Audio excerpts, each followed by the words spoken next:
Morning friends, welcome to our YouTube channel learns with Kundan.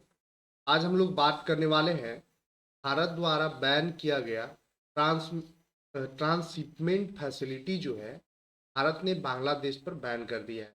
तो भारत का क्या ये मास्टर स्ट्रोक होगा और बांग्लादेश को चीन की दोस्ती भारी पड़ेगी? इस पे हम लोग बात करने वाले हैं।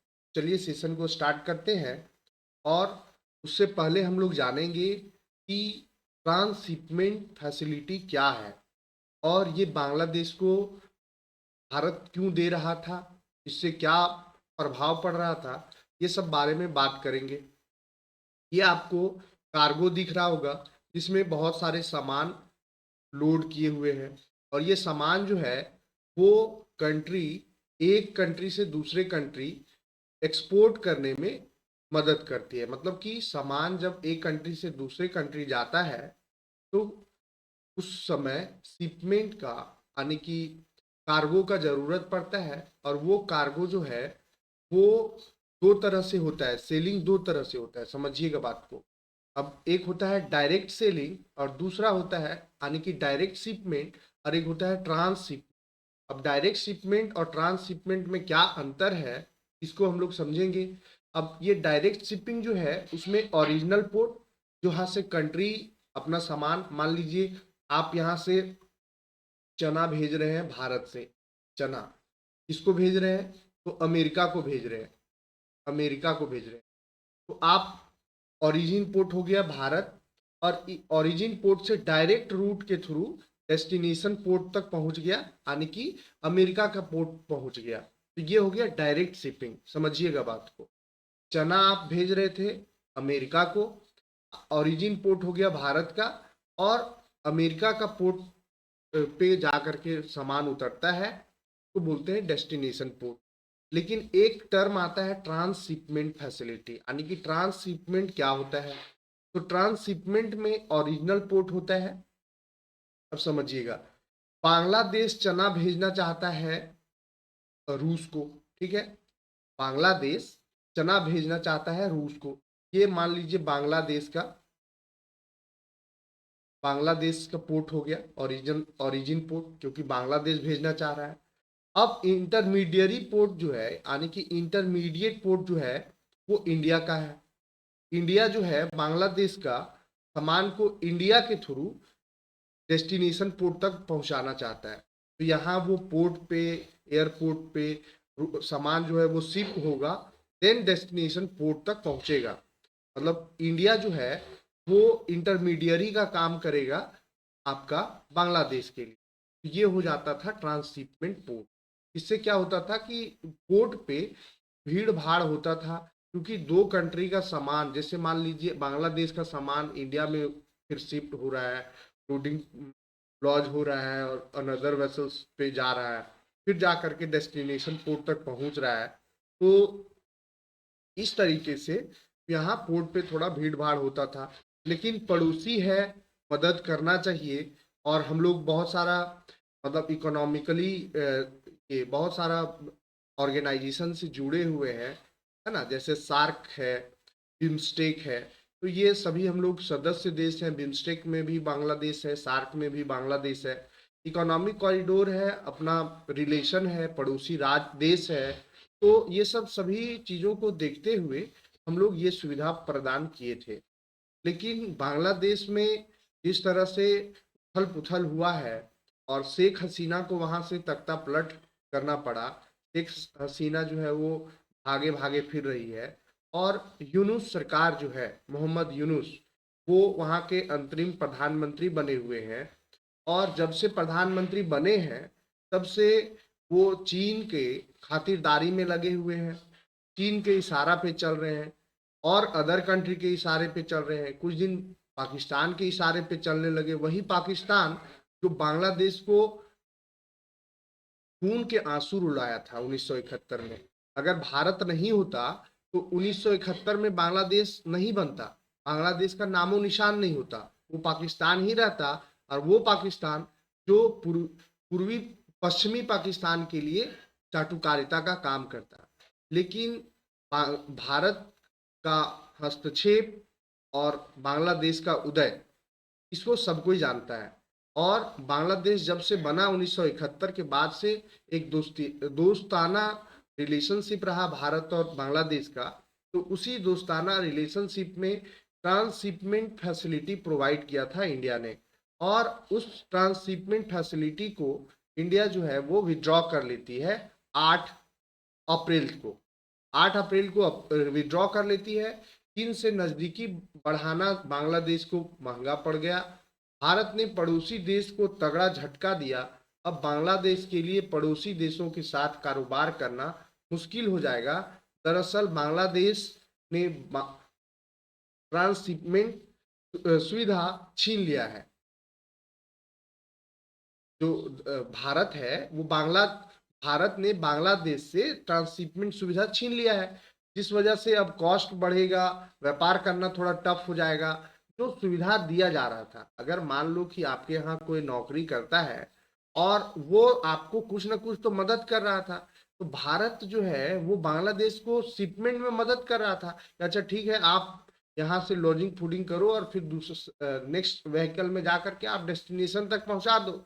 आपका एयरपोर्ट जो है कि नहीं है, बंदरगाह है, उतना कैपेसिटी वाला है कि नहीं है। तो ये सब का सुविधा जो है जब भारत आपको प्रोवाइड कर रहा था, तो आपको ये चीज़ समझना चाहिए कि हाँ, जब कोई अगर हमें इतना सुविधा प्रदान कर रहा है तो हम भी थोड़ा उसके प्रति मोरालिटी रखें, दोस्ती का कर्ज निभाएं, जो दोस्ती का फर्ज है उसे निभाएं।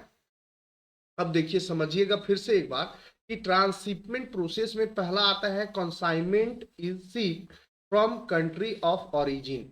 चना बेचना चाह रहा था बांग्लादेश, चना यहाँ से शिफ्ट हुआ, ठीक है।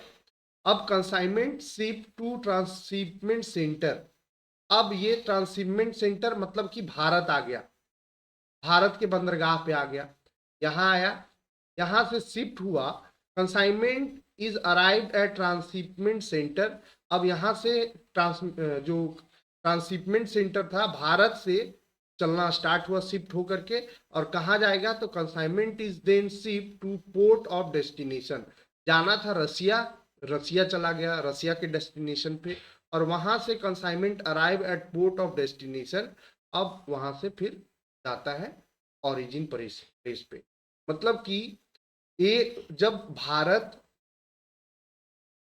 जो है अगर इंटरमीडियरी का काम कर रहा है, इंटरमीडियरी का काम कर रहा है, बिचौलिया का काम कर रहा है, तो उसको कहते हैं ट्रांसशिपमेंट प्रोसेस। तो आप इस चीज को समझ सकते हैं कि जैसे मान लीजिए अगर कोई जमीन बेच रहा है, एक पार्टी होता है जो लैंडलॉर्ड हुआ, जमीन मालिक, और दूसरा जमीन खरीदने वाला हुआ, और बीच में होता है जमीन को डील करवाने वाला। तो भारत जो है उस तरह का सुविधा प्रदान कर दे रहा था कि आप आराम से, अब देखिए ना, जब डील करवाने वाला बीच में आ जाता है तो ना ही जमीन मालिक को बेचने में जमीन दिक्कत होता है और ना खरीदने वाला को दिक्कत होता है। एक आदमी रिस्पॉन्सिबिलिटी निभाता है और वो होता है जो डीलर होता है। तो उसी तरह से ट्रांसशिपमेंट प्रोसेस में भी सेम प्रोसेस है। ये देखिए, ये आपका पूरा का पूरा जो ट्विटर पे ट्वीट आया है, जो एक्सटर्नल अफेयर्स के जो ये स्पोक्स पर्सन है रणधीर जायसवाल, उनका ये है कि transshipment facility extended to Bangladesh had over a period of time resulted in significant congestion at our airport and port. Logistical delay and higher cost were hindering our own export and creating backlog. बोलता है कि हमारे पास मतलब कि बहुत ज़्यादा भीड़ भाड़ हो जा रहा था, बहुत सामान एयरपोर्ट पे आ रहा था, जिससे हमारा खुद का कॉस्ट जो सामान का है वो बढ़ जा रहा था लेट होने की वजह से, लॉजिस्टिकल डिले होने की वजह से कॉस्ट जो है वो हायर हो रहा था, जिस वजह से ये फैसिलिटी हम लोग विड्रॉ करते हैं। The facility therefore had been withdraw April 8 to 2025 to clarify these measures to not impact Bangladesh export to Nepal or Bhutan transiting through Indian territory. अब बोलता है कि इंडियन टेरिटरी से नेपाल और भूटान दोनों जगह अब ट्रांसफर नहीं होगा माल बांग्लादेश का, है ना। एक्चुअल में क्या करता था बांग्लादेश, बांग्लादेश का सामान है और वो अगर नेपाल भेजना चाहता था तो इंडियन टेरिटरी के थ्रू जाता था, या फिर भूटान भेजना चाहता था तभी इंडियन टेरिटरी के थ्रू जाता था। लेकिन अब वो नहीं होगा, ये कहना है spokes person of external affairs. Bharat सरकार ने बांग्लादेश से बंदरगाहों और हवाई अड्डों के रास्ते में किसी तीसरे देश का निर्यात करने के लिए भारतीय भूमि सीमा शुल्क स्टेशनों का उपयोग करने की अनुमति देने वाली ट्रांसशिपमेंट सुविधा का समाप्त कर दिया है। भारतीय निर्यातकों ने सरकार से पड़ोसी देश को दी गई यह सुविधा वापस लेने का आग्रह किया था। विदेश मंत्रालय के प्रवक्ता रणधीर जायसवाल ने कहा, बांग्लादेश को दी गई ट्रांसशिपमेंट सुविधा के कारण पिछले कुछ समय से हमारे हवाई अड्डों और बंदरगाहों पर काफी भीड़ भाड़ हो रही है। लॉजिस्टिक्स में देरी और उच्च लागत के कारण हमारे अपने निर्यात में बाधा आ रही थी और बैकलॉग बढ़ रहा था, इसलिए यह सुविधा 8 अप्रैल 2025 से वापस ले ली गई है।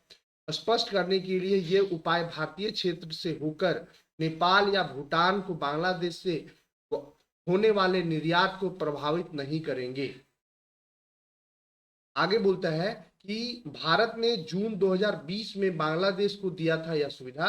भारत ने जून 2020 में बांग्लादेश को ट्रांसशिपमेंट सुविधा प्रदान किया था।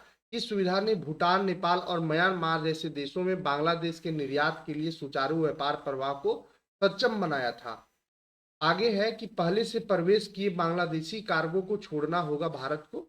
अब पहले से जो आ चुके हैं 8 अप्रैल से पहले जो कार्गो आए हैं उनको छोड़ दिया जाएगा, उन्हें कोई दिक्कत नहीं है, वो अपना काम करके ही जाएंगे। केंद्रीय अप्रत्यक्ष कर और सीमा शुल्क बोर्ड के 8 अप्रैल के परिपत्र ने कहा कि 29 जून 2020 के संशोधित परिपत्र को तत्काल प्रभाव से रद्द करने का निर्णय लिया गया है। भारत में पहले से प्रवेश किए गए कार्गो को भारतीय क्षेत्र से बाहर जाने की अनुमति दी जा सकती है, इसमें कोई दिक्कत नहीं है।